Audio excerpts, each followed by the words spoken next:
problems. They also can't have more than a frame of latency, and the stakes are really high here because it's not, the worst consequence is not that your game's going to fail. The worst consequence is that people will pick up a VR headset, never pick one up ever again, and VR will fail forever. We called it poisoning the well. It's pretty high stakes. But Oculus was really special in that they talked about it in a way that got you really excited about VR. They gave you this idea that, you know, if the hardware got better and developers were able to follow these really strict rules, we wouldn't have the problems that VR had in the past. We weren't going to have sim sickness. We could finally have a VR experience that anyone could use, and it could be used en masse. And when I was hearing about this in college, it got me really excited. I was specifically excited by hearing people like Michael Abrash, who was at Oculus at the time, talking about this technical stuff, and the challenge made me really want to be in VR and join Oculus specifically. And the other thing that got me really excited, and I think that this actually happened in between when I got my offer and when I kind of knew when I was working on the company, was this Oculus blog post that came out called Asynchronous Time Warp Explained. And it explained that, yes, you know, having a few frame drops is really catastrophic in VR, it causes all these problems.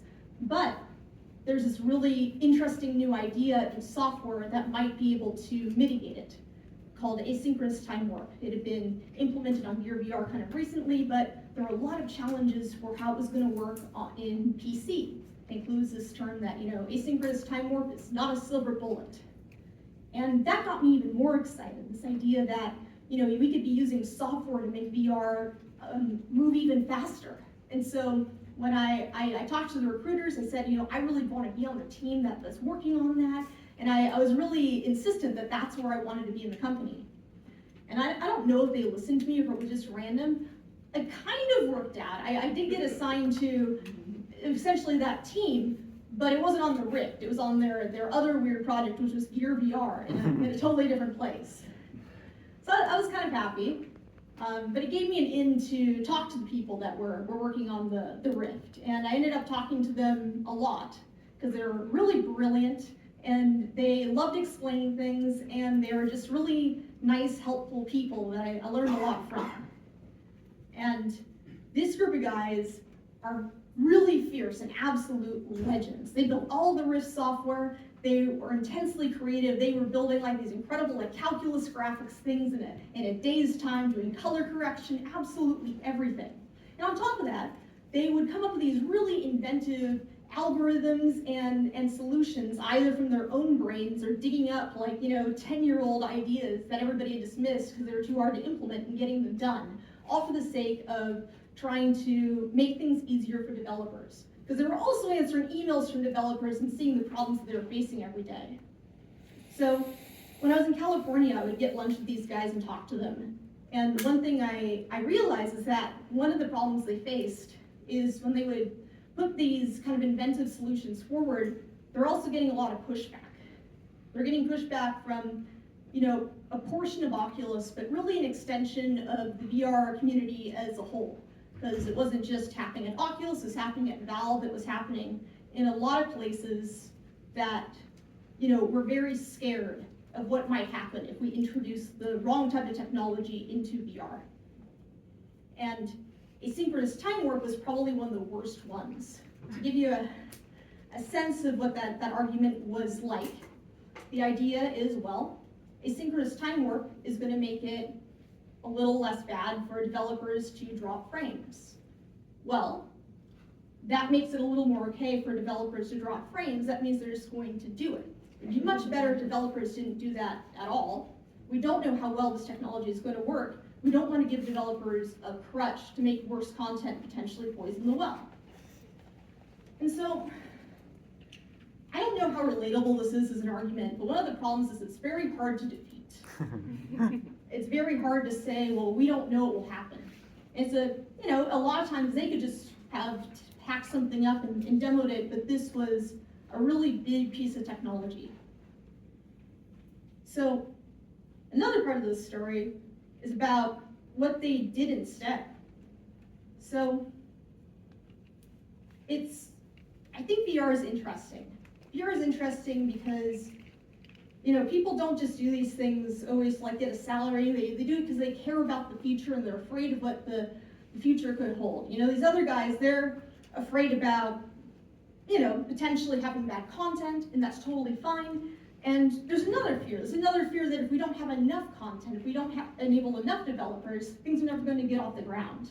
I'm trying to present both of these in a somewhat sympathetic way, but I'm very much on the side of the second one. And the main reason I am is because of this story.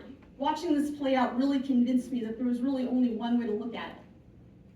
So, in any case, what these guys proceeded to do is they just stopped going to the meetings.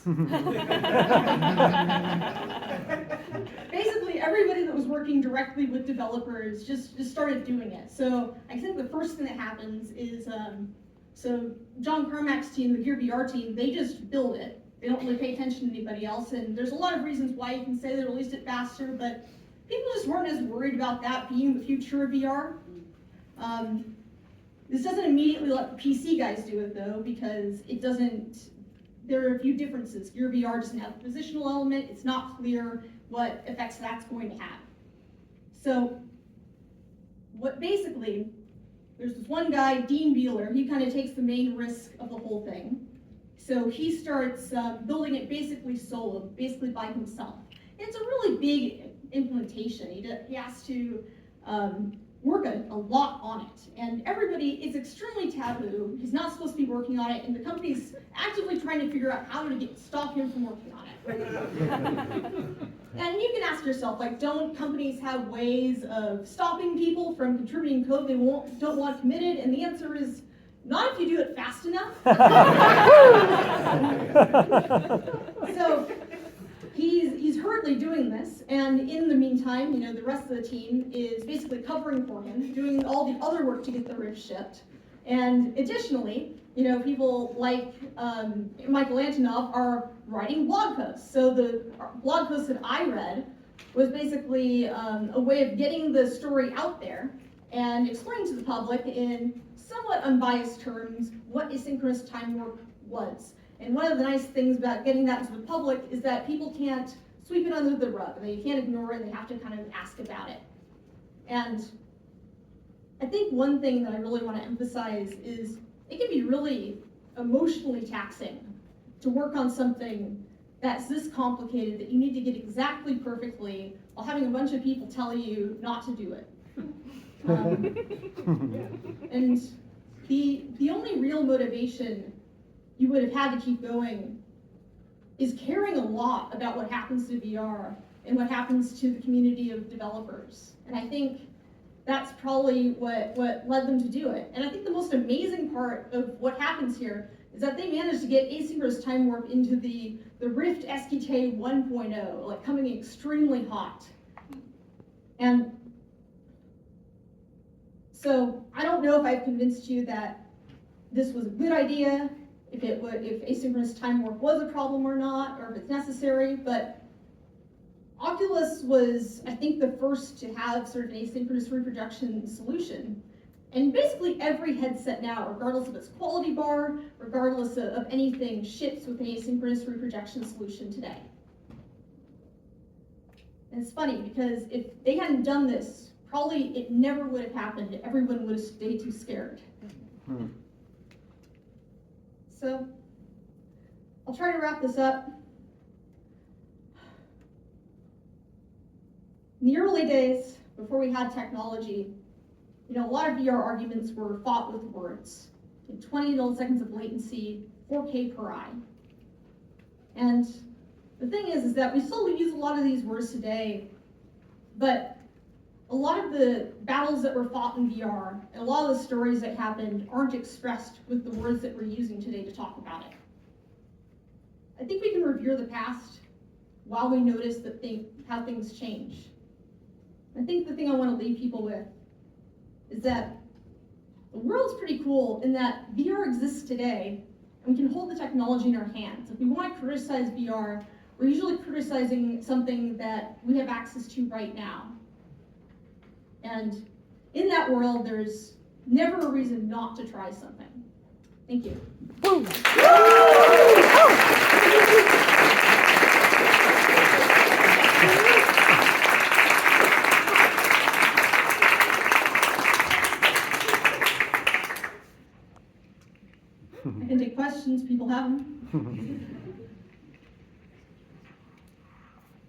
Yes? Do you think there was a clear point where ASW went from like, this is some nice like bonus thing to obvious table stakes for any headset? Or was it more just like a gradual, like Valve did it and then it was like, okay, everybody should do this kind of thing? Well, Valve did it after. Valve actually had a lot of problems with the idea. That's what I meant, is like when Valve did it after, then it was like, okay, maybe everyone else should do this too. I don't know. I think you need to ask them. I haven't done a very deep dive into what other companies did, but I think part of it is that a lot of content that you wanted to do, you could clearly tell like it doesn't look good before asynchronous time warp or reprojection, and it looks good after. There's a lot of optimizations that happened and a lot of content that got produced where you drop a few frames and you could clearly see the jitter, and then with asynchronous time warp it looks great. Yeah, John? Are there any ideas that you think are today facing the same problem that are? Oh yeah, that's a great question, John. I would say that one of the reasons this story left such an impact on me is it gave me a vocabulary for types of problems I would face and a blueprint for what to do about them. I think this happens a lot. I think it comes from a very good place. We're all very worried about, potentially ruining VR by doing too many things too quickly. But I think in doing so, we have a lot of arguments about not doing things and staying extremely conservative. And if you're somebody that has an experiment that they think will help things, that's extremely difficult. Yes? Are you willing to signal what division you're getting this pushback from? Is it engineering? Is it senior leadership? Is it product management? that is not for me to say. I'm not here to throw anyone on the bus. Publicly. Would you like to hear? I wasn't there. Speculate. It's religious. It's religious, honestly. Internally, it's just religious. Yeah, I think what's important to note is that, even regardless of who it is, this isn't a problem that's specific to Oculus. You can read articles at the time in response to asynchronous time warp. There were a lot of people throughout the industry that held very similar apprehensions, and a lot of companies that didn't immediately want to have asynchronous reprojection for those reasons. So it all comes from a good place, from a lot of caring, and isn't specific to individuals. Yes? I would just like to apologize for being one of the people on Reddit shit-talking ACW. What do you think about it now? I mean, I said it, table stakes. So. Well, okay.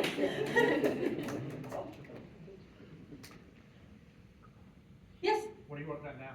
Oh, cool. So I have a free software app. It's called SVVR. It's a 3DS emulator on Quest. I haven't pushed updates for a while, but I am going to push one in the next few days.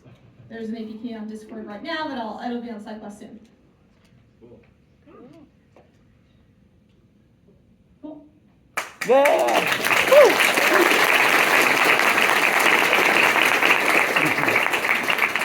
Thank you, man.